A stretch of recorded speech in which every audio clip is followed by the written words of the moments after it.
This is all the music theory you need to know as a producer in 2024 to make sick beats today. Now I know before you music theory geeks attack me, I know there's loads to learn, there's an immense amount of music theory to learn, and I'm not saying I'm going to teach you all of it in this video, I'm just saying that I'm going to be able to get you making better beats by the end of it using music theory. Stick around to the end and I've got a free gift for you broke producers. Let's get into it.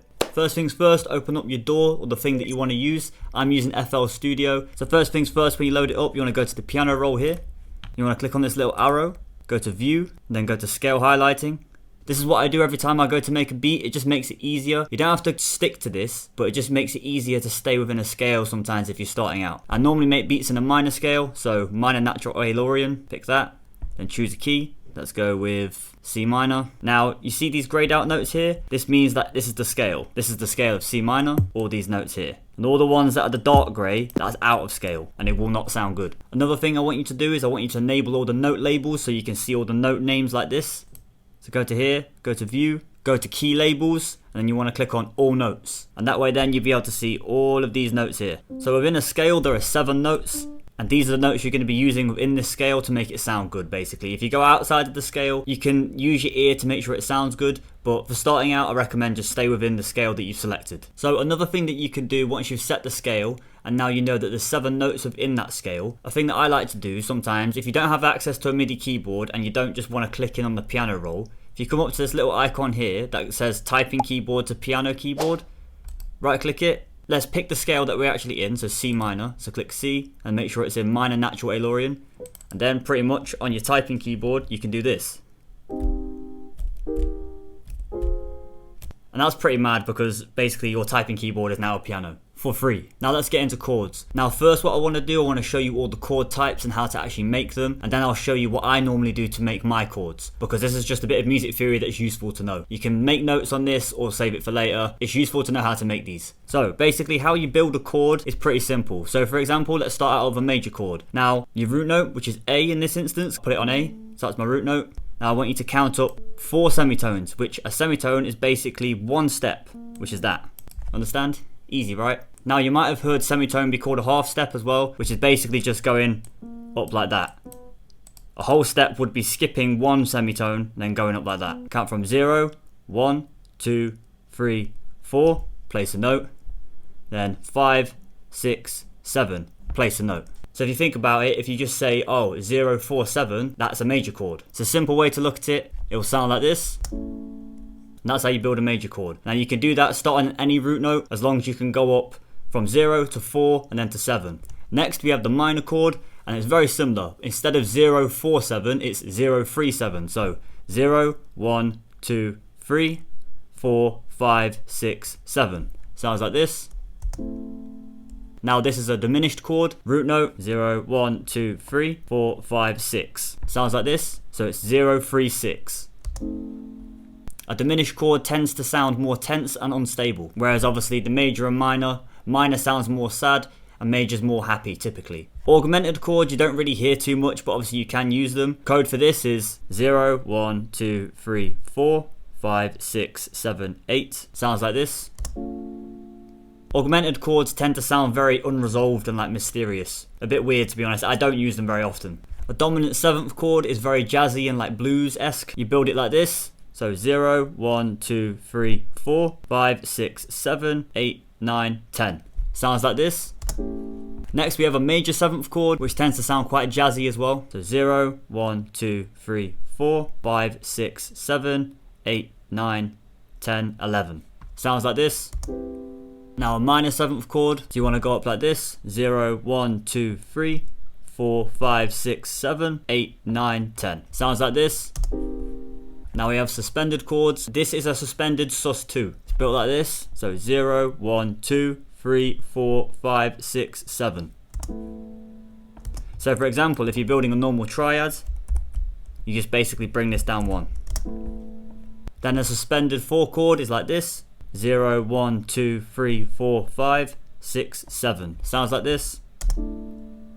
That is all the chord types that you need to know. Now we're going to jump into a project I was doing the other day, and I want to show you how I've done chords for that. And I also want to show you how inversions and everything else works, like chord inversions and voicing. So first things first, in this FL file I'm basically in the scale of F minor, and my chord progression currently sounds like this.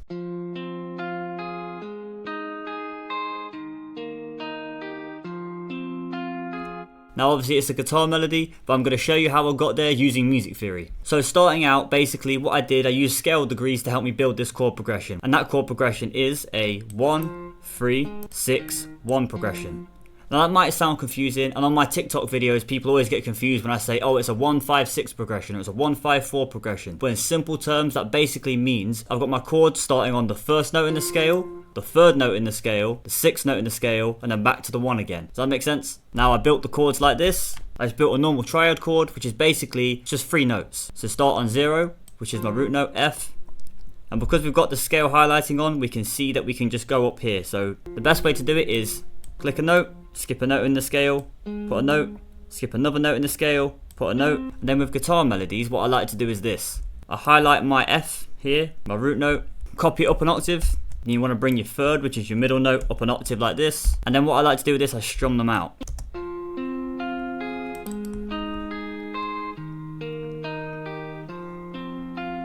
Now once you've done that, you basically just do that for the rest of them. The same exact method. And by bringing your third up an octave like I did, basically opens up the chord. Now another thing you can do is this. So say if we've got a normal triad chord that we just learned how to build. Let's go into inversions. So a first inversion would be bringing your third, which is your middle note, down an octave. That's a first inversion. Sounds like this. For a second inversion would be bringing your fifth, which is the top note, down an octave, so it's the bottom note as well.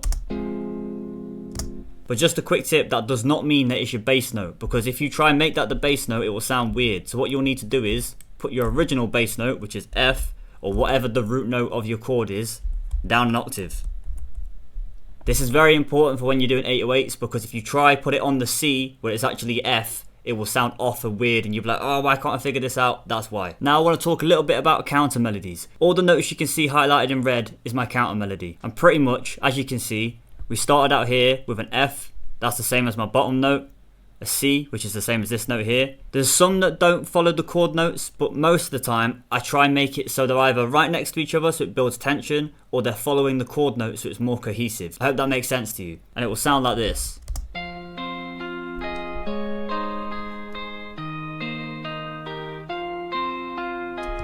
See how it kind of follows along and it all gels together? That's what you want it to do. You don't want it to sound too far apart and distant. You want it to really go together and then make it catchy and melodic. But honestly, you do need to use your ear. But as you can see, if you look at all the ones here, they are very much using the chord notes most of the time. You want to use chord notes mainly on the first beat, which is like straight away, and also on the third beat as well. This is that beat altogether, just to give you an example.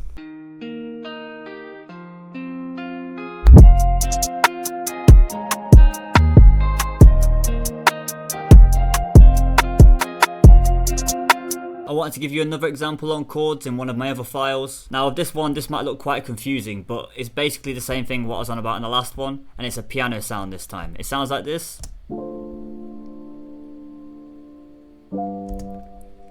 Now, same as last time, it's basically a 1, 4, 7, 5 progression. And pretty much all I've done, the chords might seem everywhere, but all I've done is I've just spread them out, so spreading out the voicings and some inversions. So if we start off at the first bit here, let's break it down. The first note in the scale is D, so I've copied it down an octave here, and I'll spread out the chords at the top. So if we bring this F down an octave, as you can see that's your normal triad. I have added the top note here, that's just basically to enhance it, but it's pretty much the same thing throughout. Then this chord here, I basically didn't make it open by putting the third up an octave. I decided to keep it down like that. And I added some little passing notes here.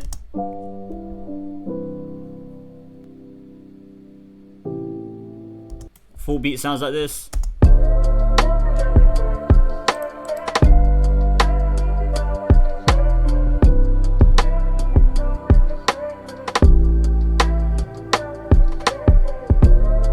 Now I'm going to show you how I build chords. So let's make like a pain type melody. So to do that, you want to basically do this. Start on the first note of your scale, then the 7th, then the 6th. My BPM's 140. But in this instance, I don't always use the number method. If I'm in a scale and I can see it, I do it like this. Skip a note in the scale, put a note. Skip another note in the scale, put a note. And that's basically a triad. Let's do the same for the rest. Now something I want to mention here, basically if you want to make a 7th chord, skip another note in the scale, put a note. Same thing with a 9th chord, and same thing with 11th chord. But I don't want all that, I basically just want the triad. Now what I like to do with these type of chords, I like to open them up. So I highlight the middle notes by pressing Control and Shift, and then I put them up an octave like that with Control and up. They sound like this now. See, proper sad. Another thing you can do to make it even more sad, Alt and R to randomize those velocities. Alt and X, bring them down a little bit, makes it sound a bit more realistic. Also, the piano I'm using is a Labs soft piano from Spitfire Audio. When I got this, it's completely free. I think it still is, you'd have to double check that, but I'm fairly sure it is still free. Now a good thing to do with these type of melodies, for a pain melody, is to basically just copy it in reverse. Put this over here like that, and it'll sound like that.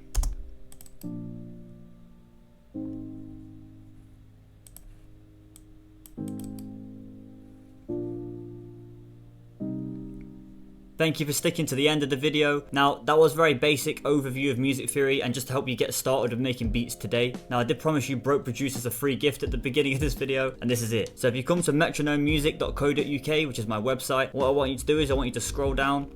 And basically here, I'm giving away a sample pack that has over 150 loops. I think there's closer to about 300 in there.